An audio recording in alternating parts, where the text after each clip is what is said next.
Welcome back to ASK classes. जिस video का बेसब्री से इंतजार था वो वीडियो अब आपके सामने है। नाम है बूस्टर डोज।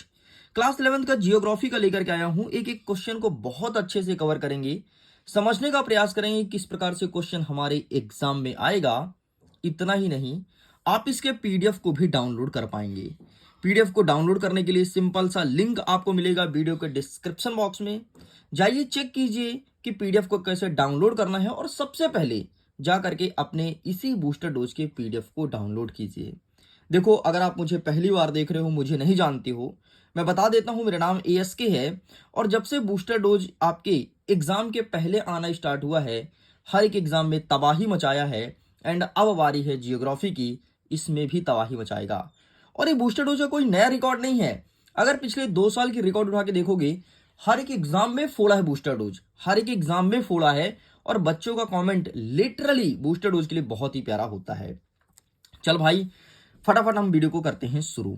पहला नंबर कहता है कि जलवायु विज्ञान किसे कहते हैं, इसे डिफाइन करना है। 2 नंबर का क्वेश्चन बनेगा आपके एग्जाम के लिए। नेक्स्ट कहता है भूगोल की कोई 2 महत्व बताना है। मतलब हम भूगोल का यूज कहां कहां करते हैं, इससे क्या क्या फायदा होता है। ये क्वेश्चन भी हमारे एग्जाम का 2 नंबर का रहने वाला है। नेक्स्ट कह रहा है कि मानव भूगोल व भौतिक भूगोल की 2 शाखाओं का नाम लिखो। ठीक है, मानव भूगोल की 2 शाखा का नाम और भौतिक भूगोल की 2 शाखा का नाम।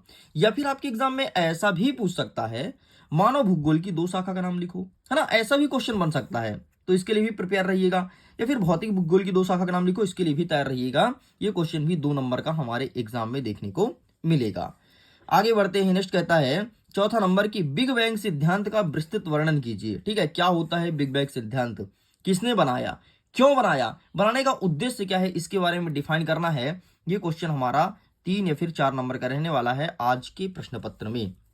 आगे बढ़ते हैं। 5वां नंबर, विभेदन प्रक्रिया से आप क्या समझते हैं, क्या होता है विभेदन प्रक्रिया।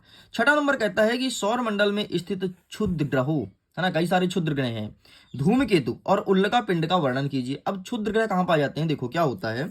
आपको पता होगा कि सौर मंडल में कई सारे ग्रह हैं। जैसे हो गया ये बुध, ये शुक्र, ये पृथ्वी, ये मंगल, ठीक है, ये बृहस्पति, शनि, अरुण, वरुण। तो ये जो 4 आगे के ग्रह हो गए, इसे आंतरिक ग्रह कहते हैं, इसे बाह्य ग्रह कहते हैं। और इसी के बीच में कई सारे क्षुद्र ग्रह, उल्का पिंड और कई सारी चीजें पाई जाती है। तो बस इसी के बारे में आपको लिखना था। आगे बढ़ते हैं। नेक्स्ट कहता है 7वां नंबर कि पृथ्वी पर वायुमंडल और जलमंडल का विकास किस प्रकार हुआ है। आखिरकार कैसे बना है हमारे पृथ्वी पर वायुमंडल, है ना। वायुमंडल में कई सारे गैसों का समूह है। आपका कार्बन डाइऑक्साइड है, ऑक्सीजन है, ठीक है, इसके बाद हाइड्रोजन है, और इसके बाद आपका सॉरी हाइड्रोजन नहीं है वायुमंडल में, हाइड्रोजन हल्की गैस है, वायुमंडल के ऊपर पाई जाती है। ठीक है, ये हो गया आपका। इसके बाद आपका आर्गन है, कई सारी गैसों का समूह पाया जाता है। एंड जलमंडल मतलब तो जानते हो, पानी की बात कर रहा है, इसका विकास कैसे हुआ। 8वां नंबर कह रहा है कि पृथ्वी की आंतरिक संरचना का वर्णन करो। आपको बताना है कि हमारे पृथ्वी में 3 प्रकार की लेयर है, भूपरपटी, प्रवार एंड क्रूड कहते हैं इसे। इसे कहते हैं भूपरपटी, इसे कहते हैं प्रवार, इसे कहते हैं क्रूड। तो ये जो लेयर है ना बेटा, तो ये जो लेयर है, तो ये किस प्रकार से निकलती है, इसके बारे में डिफाइन करना है। 9वां नंबर कहता है भूकंप से होने वाले प्रभाव को समझाइए। भूकंप जब निकलता है तो कैसा प्रभाव देखने को मिलता है, ये चीज हमें लिखना है।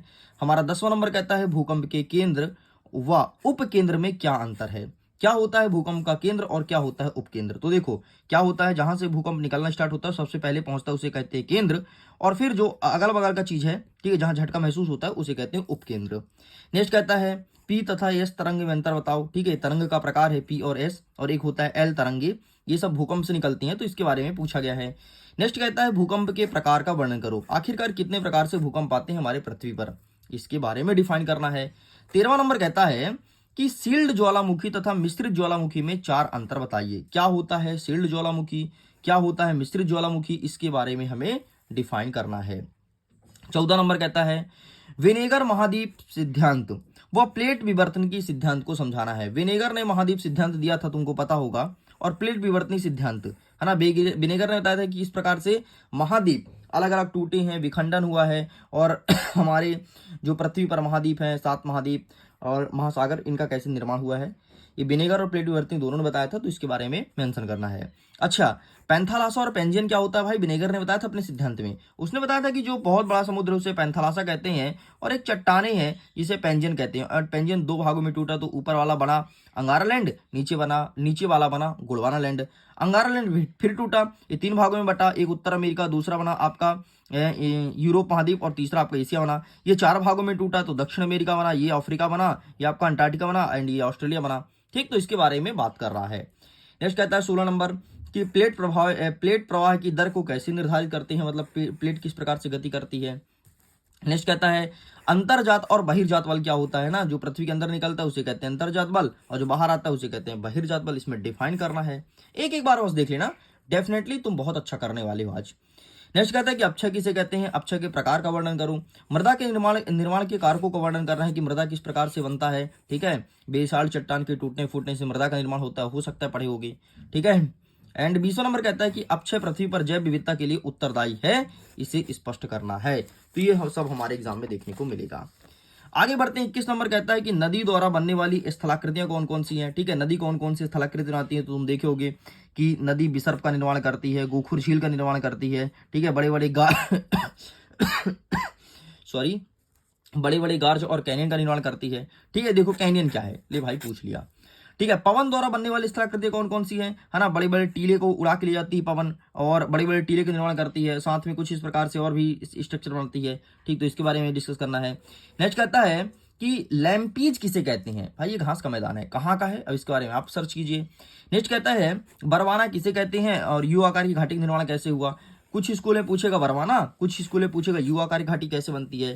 ठीक, नेक्स्ट कहता है कि भारत का अक्षांशीय और देशांतरीय विस्तार कितना है। बहुत ही तगड़ा क्वेश्चन है, 2 नंबर का प्रश्न है। बहुत सारे स्टूडेंट इसका आंसर गलत करते हैं, मैं थोड़ी समझाने का प्रयास करता हूं।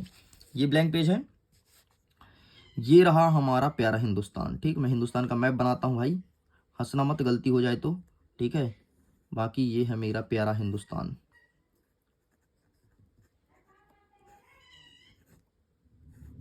भाई ये तो क्या बन गया रे, कोई बात नहीं, अरे यार सेट चलो कोई नहीं। ठीक है, तो ये हमारा भारत स्थित है 8 डिग्री 4 मिनट उत्तरी अक्षांश से लेकर के 37 डिग्री और 8 चौको 32 37 डिग्री, और ये रहेगा 6 मिनट तक। ठीक, कैसे याद करोगे, ऊपर नीचे वाला 8 4 याद रखना है। ठीक, अब ट्रिक बताता हूँ, देखो क्या करना है, 8 चौको 32 और 32 में से 5 जोड़ दो, 33 34 35 36 37। ठीक, 5 जोड़े तो इधर कितना है, 4 है, 4 में 2 बढ़ा दो 6, इधर का हो गया। अब देखो इधर कैसे याद करोगे, यहाँ से पहले 6 है तो तुम 6 लिख दो। ठीक, फिर 7 है तुम 7 लिख दो, लिख दिए 6 7, और बीच में क्या बचा 8, तो 8 लिख दो, तो 8 डिग्री 7 मिनट ये हो गया। ठीक है, अब यहाँ पर क्या लिखा है, 87 लिखा है ना, 8 और 7 87 होगा ना, तो यहाँ पे लिख दो 97 डिग्री, और कितना 7 है, तो 7 किससे बनता है, 2 और 5 से मिलके बना है, तो ये देखो 2 और 5। ऐसे याद रख लो भाई, मैं भी हमेशा भूल जाता था, लेकिन मैंने ऐसे याद रखा है, और हर एक एग्जाम में अगर मैं आंसर लगाने बैठूं तो मैं कभी गलत नहीं करूंगा, क्योंकि मुझे कंठस्थता याद हो गया। ठीक, ये ट्रिक के माध्यम से, वैसे भूल जाता है यार, है ना। एक बार तो मैं क्या गया था, अपने फ़ोन का पासवर्ड बना लिया था कि 8 4 37 6, 8 4 37 6। अच्छा, मुझे ये याद रहता था नीचे का, ये वाला भूलता था। ठीक है, 68 7 97 25, तो मैं इसका फ़ोन का पासवर्ड बना लिया था। पासवर्ड बनाने में मुझे क्या हुआ था कि 4 5 माह तो याद था, फिर गायब हो गए दिमाग से। अरे तो फिर मैं बोला गलत है, फिर मैंने अभी कुछ दिन पहले ट्रिक बनाई, एंड इसके थ्रू अब मुझे याद रहता है। एक बार हम भी इंसान है, हमें भी चीज़ भूलती है ना। कोई भी टीचर होता है ना, हर एक चीज़ का ट्रिक बना के याद कर रखता है यार अपने दिमाग में, लेकिन बच्चों को बताता नहीं है ना। चाहे फालतू का ट्रिक बनाई, लेकिन ट्रिक बना लेता है। आगे बढ़ते हैं, नेक्स्ट कहता है कि भारत का पूर्वी एवं पश्चिमी तट का नाम लिखो। अब देखो इसका पूर्वी और पश्चिमी तट का जरा नाम देख लो भाई, है ना। ये है हमारा पश्चिमी तट, इसे कहते हैं पूर्वी तट। पूर्वी तट और पश्चिमी तट दोनों को बांटा गया है 3 भागों में। यहाँ से स्टार्ट होता है और यहाँ से इसे कहते हैं उत्तरी सरकार, इसे कहते हैं आंध्र का तट, और इसे कहते हैं क्या, इसे कहते हैं, इसका नाम भूल रहा हूँ, कोरोमंडल तट। हाँ, कोरोमंडल तट कहते हैं। अब इसे कहते हैं कोंकण, इसे कहते हैं कन्नड़, इसे कहते हैं कोंकण, इसे कहते हैं कन्नड़, और इसे कहते हैं मालाबार।